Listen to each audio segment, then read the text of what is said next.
ആകാശവാണി.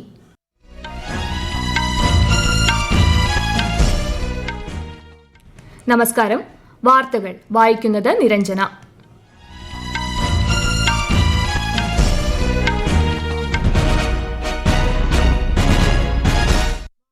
പ്രധാന വാർത്തകൾ. ശാസ്ത്രം, സാങ്കേതികവിദ്യ, നവീകരണം എന്നീ മേഖലകളിലെ മികച്ച സംഭാവനകൾക്കുള്ള രാഷ്ട്രീയ വിജ്ഞാൻ പുരസ്കാരങ്ങൾ രാഷ്ട്രപതി ദ്രൗപദി മുർമു ന്യൂഡൽഹിയിൽ സമ്മാനിച്ചു.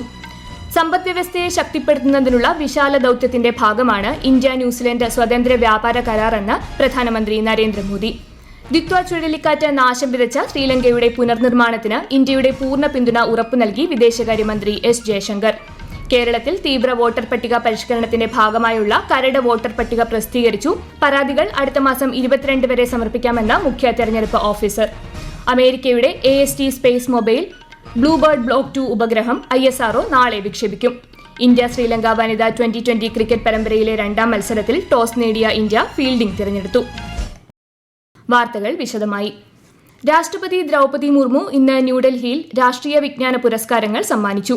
ശാസ്ത്രം, സാങ്കേതികവിദ്യ, നവീകരണം എന്നീ മേഖലകളിലെ മികച്ച സംഭാവനകൾക്ക് 4 വിഭാഗങ്ങളിലായി നൽകുന്ന പരമോന്നത അംഗീകാരമാണിത്.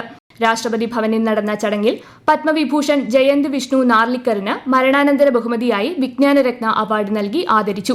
8 ശാസ്ത്രജ്ഞർക്ക് വിജ്ഞാനശ്രീ പുരസ്കാരവും 14 യുവശാസ്ത്രജ്ഞർക്ക് വിജ്ഞാന യുവ അവാർഡും ലഭിച്ചു. വിജ്ഞാന ടീം അവാർഡ് അരോമ മിഷൻ CSIR-നും സമ്മാനിച്ചു. രാജ്യത്ത് നിക്ഷേപം, വളർച്ച എന്നിവ വർദ്ധിപ്പിക്കുന്നതിൽ സുരക്ഷയ്ക്ക് നിർണായക പങ്കുണ്ടെന്ന് രാഷ്ട്രപതി ദ്രൗപദി മുർമു. സമൃദ്ധമായ രാഷ്ട്രത്തിനായി സുരക്ഷ വർദ്ധിപ്പിക്കേണ്ടത് അനിവാര്യമാണെന്നും ശ്രീമതി മുർമു പറഞ്ഞു. ന്യൂഡൽഹിയിൽ 38ാമത് ഇന്റലിജൻസ് ബ്യൂറോ ശതാബ്ദി ആഘോഷങ്ങളിൽ പങ്കെടുക്കുകയായിരുന്നു രാഷ്ട്രപതി. I express my deep appreciation for the exceptional contribution made by Intelligence Bureau to internal security of our country. Team IB works tirelessly amidst very complex challenges. Most importantly, its accomplishments are not visible. In other words, IB is an agency of invisible heroes. സമ്പദ് വ്യവസ്ഥയെ ശക്തിപ്പെടുത്തുന്നതിനും ദശലക്ഷക്കണക്കിന് ആളുകളുടെ ജീവിതം മെച്ചപ്പെടുത്തുന്നതിനുമുള്ള വിശാല ദൌത്യത്തിന്റെ ഭാഗമാണ് India New Zealand സ്വതന്ത്ര വ്യാപാര കരാർ എന്ന് പ്രധാനമന്ത്രി നരേന്ദ്രമോദി.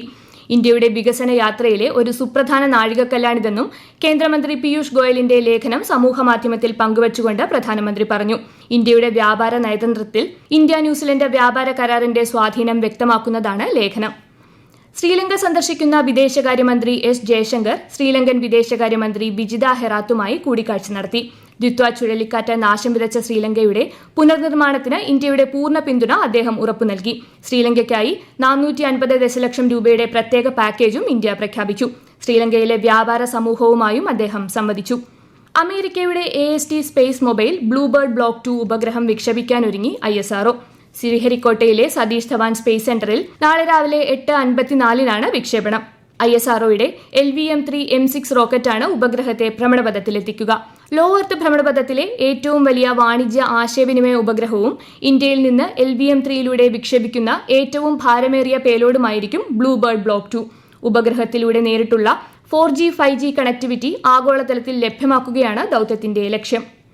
കേരളത്തിൽ തീവ്ര വോട്ടർ പട്ടിക പരിഷ്കരണത്തിന്റെ ഭാഗമായുള്ള കരട് വോട്ടർ പട്ടിക തെരഞ്ഞെടുപ്പ് കമ്മീഷൻ പ്രസിദ്ധീകരിച്ചു. ജില്ലാതലത്തിൽ എല്ലാ രാഷ്ട്രീയ പാർട്ടികൾക്കും പട്ടിക കൈമാറിയതായി മുഖ്യ തെരഞ്ഞെടുപ്പ് ഓഫീസർ രത്തൻ യു കേൽക്കർ അറിയിച്ചു. 2,54,42,352 വോട്ടർമാരാണ് എന്യൂമറേഷൻ ഫോം പൂരിപ്പിച്ച് നൽകിയത്. 91.35% ഫോമുകളാണ് തിരികെ എത്തിയത്. 24,08,503 ഫോമുകളാണ് ശേഖരിക്കാൻ സാധിക്കാത്തതായുള്ളത്. കരട് പട്ടികയിന്മേലുള്ള പരാതികൾ അടുത്ത മാസം 22 വരെ നൽകാമെന്ന് മുഖ്യ തിരഞ്ഞെടുപ്പ് ഓഫീസർ അറിയിച്ചു. ഹിയറിംഗിന്റെ ഭാഗമായിട്ട് EROമാർ എടുക്കുന്ന തീരുമാനമെതിരെ ആർക്കെങ്കിലും അപ്പീൽ ഫയൽ ചെയ്യാനുണ്ടെങ്കിൽ 15 ദിവസത്തിനകം ജില്ലാ കളക്ടറുടെ മുൻപാകെ അപ്പീൽ ഫയൽ ചെയ്യാം. അതാണ് ഫസ്റ്റ് അപ്പീൽ.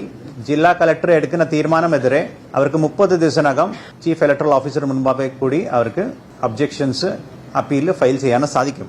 എല്ലാ എലിജിബിൾ ആയിട്ടുള്ള വോട്ടേഴ്സിന് നമ്മൾ വോട്ടേഴ്സ് ലിസ്റ്റിൽ ഉൾപ്പെടുത്തണം എന്നുള്ളത് തന്നെയാണ്. അതുപോലെ തന്നെ ഇൻഎലിജിബിൾ ആയിട്ടുള്ള എല്ലാ വോട്ടേഴ്സിന് നമ്മൾ ലിസ്റ്റിന്റെ പുറത്ത് ആക്കണം എന്നുള്ളതാണ് നമ്മുടെ SIRയുടെ മാൻഡേറ്റ്. നമ്മൾ എല്ലാ ജനങ്ങളോട് ആവശ്യപ്പെടുന്നത് താങ്കളുടെ പേര് ഡ്രാഫ്റ്റ് റോളിൽ ഉണ്ടോ എന്നുള്ളത് പരിശോധിക്കണം.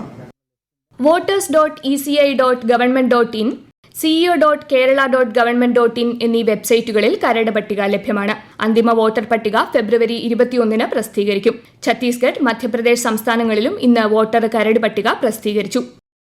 പ്രധാനമന്ത്രി നരേന്ദ്രമോദി ആകാശവാണിയിലൂടെ ജനങ്ങളുമായി ആശയങ്ങൾ പങ്കുവയ്ക്കുന്ന പ്രതിമാസ പ്രഭാഷണ പരിപാടി മൻ കി ബാത് ഈ മാസം 28 രാവിലെ 11 മണിക്ക്. പരിപാടിയുടെ 129 പതിപ്പാണിത്. മൻ കി ബാത്തിലേക്കുള്ള ആശയങ്ങളും അഭിപ്രായങ്ങളും മൈ ഗവൺമെന്റ്, നമോ ആപ്പ് എന്നിവയിലൂടെയോ 1800117800 എന്ന ടോൾ ഫ്രീ നമ്പറിലോ ഈ മാസം 26 വരെ അറിയിക്കാം.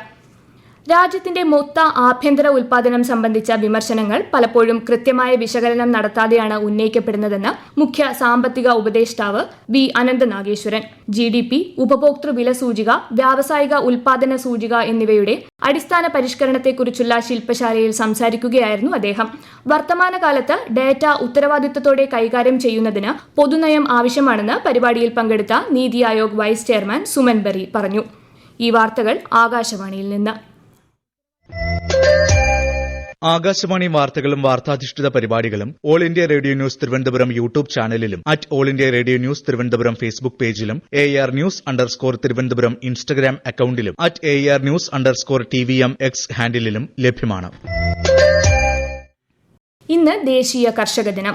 ഇന്ത്യയുടെ മുൻ പ്രധാനമന്ത്രിയും ഭാരത് രത്ന പുരസ്കാര ജേതാവുമായ ചൌധരി ചരൺ സിംഗിന്റെ ജന്മദിനമാണ് ദേശീയ കർഷക ദിനമായി ആചരിക്കുന്നത്. ചരൺ സിംഗിന്റെ ജന്മവാർഷികത്തിൽ ഉപരാഷ്ട്രപതി, പ്രധാനമന്ത്രി, കേന്ദ്ര ആഭ്യന്തരമന്ത്രി ഉൾപ്പെടെയുള്ളവർ ശ്രദ്ധാഞ്ജലി അർപ്പിച്ചു. കർഷകരുടെയും തൊഴിലാളികളുടെയും ക്ഷേമത്തിനായി കേന്ദ്ര സർക്കാർ അടുത്തിടെ നടപ്പിലാക്കിയ ഏറ്റവും മികച്ച പദ്ധതിയാണ് Viksit Bharat Rozgar and Ajeevika mission എന്ന് കേന്ദ്ര കൃഷിമന്ത്രി ശിവരാജ് സിംഗ് ചൌഹാൻ. ദേശീയ കർഷക ദിനത്തോടനുബന്ധിച്ച് രാജ്യത്തെ കർഷകരെ വിർച്വലായി അഭിസംബോധന ചെയ്യുകയായിരുന്നു അദ്ദേഹം.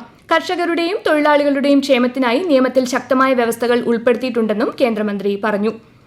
സ്കൂളുകളിലും കോളേജുകളിലും നിർമ്മിത ബുദ്ധി പാഠ്യപദ്ധതിയുടെ അഭിവാജ്യ ഘടകമാക്കാൻ നിർദ്ദേശിച്ച് ഉപരാഷ്ട്രപതി CP രാധാകൃഷ്ണൻ. ന്യൂഡൽഹിയിൽ AI മഹാകുംഭ് ദേശീയ കോൺക്ലേവിനെ അഭിസംബോധന ചെയ്യുകയായിരുന്നു അദ്ദേഹം.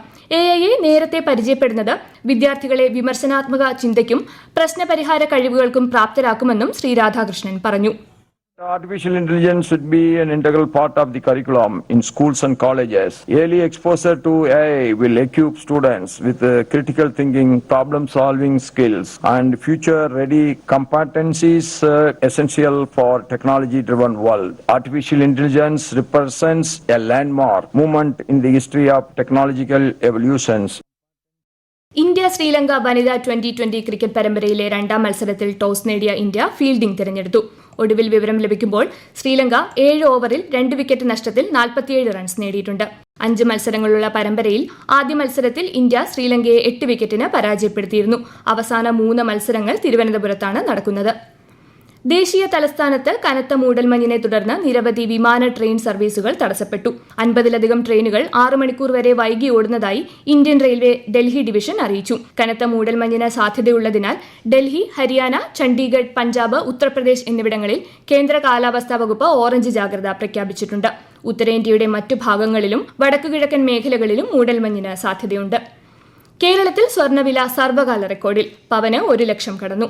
പവന് ഇന്ന് 1760 രൂപ വർദ്ധിച്ച് 1,01,600 രൂപയും ഗ്രാമിന് 220 രൂപ കൂടി 12,700 രൂപയുമാണ് ഇന്നത്തെ വില.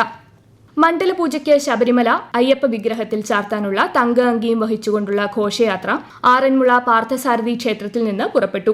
ഘോഷയാത്ര 26 വൈകുന്നേരം സന്നിധാനത്തെത്തും. അയ്യപ്പ വിഗ്രഹത്തിൽ തങ്കയങ്കി ചാർത്തിയുള്ള ദീപാരാധന തുടർന്ന് നടക്കും. 27 മണ്ഡലപൂജ. അന്നേ ദിവസം രാത്രി അടയ്ക്കുന്ന ക്ഷേത്രനട മകരവിളക്ക് മഹോത്സവത്തിനായി 30 വീണ്ടും തുറക്കുക. കോട്ടയം, ആലപ്പുഴ ജില്ലകളിലെ ചില ഭാഗങ്ങളിൽ പക്ഷിപ്പനി റിപ്പോർട്ട് ചെയ്ത സാഹചര്യത്തിൽ ആരോഗ്യമന്ത്രി വീണ ജോർജിന്റെ നേതൃത്വത്തിൽ റാപ്പിഡ് റെസ്പോൺസ് ടീം യോഗം ചേർന്ന് സ്ഥിതിഗതികൾ വിലയിരുത്തി. കേരളത്തിൽ പക്ഷിപ്പനി ഇതുവരെ മനുഷ്യരെ ബാധിച്ചിട്ടില്ലെങ്കിലും മുൻകരുതലുകൾ ആവശ്യമാണെന്ന് മന്ത്രി പറഞ്ഞു. പ്രധാന വാർത്തകൾ വീണ്ടും. ശാസ്ത്രം, സാങ്കേതികവിദ്യ, നവീകരണം എന്നീ മേഖലകളിലെ മികച്ച സംഭാവനകൾക്കുള്ള രാഷ്ട്രീയ വിജ്ഞാൻ പുരസ്കാരങ്ങൾ രാഷ്ട്രപതി ദ്രൗപദി മുർമു ന്യൂഡൽഹിയിൽ സമ്മാനിച്ചു. സമ്പദ് വ്യവസ്ഥയെ ശക്തിപ്പെടുത്തുന്നതിനുള്ള വിശാല ദൌത്യത്തിന്റെ ഭാഗമാണ് ഇന്ത്യ ന്യൂസിലൻഡ് സ്വതന്ത്ര വ്യാപാര കരാർ എന്ന് പ്രധാനമന്ത്രി നരേന്ദ്രമോദി. ദിത്വ ചുഴലിക്കാറ്റ് നാശം വിതച്ച ശ്രീലങ്കയുടെ പുനർനിർമ്മാണത്തിന് ഇന്ത്യയുടെ പൂർണ്ണ പിന്തുണ ഉറപ്പു നൽകി വിദേശകാര്യമന്ത്രി S ജയശങ്കർ. കേരളത്തിൽ തീവ്ര വോട്ടർ പട്ടിക പരിഷ്കരണത്തിന്റെ ഭാഗമായുള്ള കരട് വോട്ടർ പട്ടിക പ്രസിദ്ധീകരിച്ചു. പരാതികൾ അടുത്ത മാസം 22 വരെ സമർപ്പിക്കാമെന്ന് മുഖ്യ തെരഞ്ഞെടുപ്പ് ഓഫീസർ. അമേരിക്കയുടെ AST space mobile Bluebird block 2 ഉപഗ്രഹം ISRO നാളെ വിക്ഷേപിക്കും.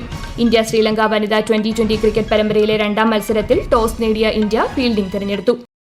വാർത്തകൾ കഴിഞ്ഞു. അടുത്ത വാർത്താ പ്രക്ഷേപണം രാത്രി 8:35.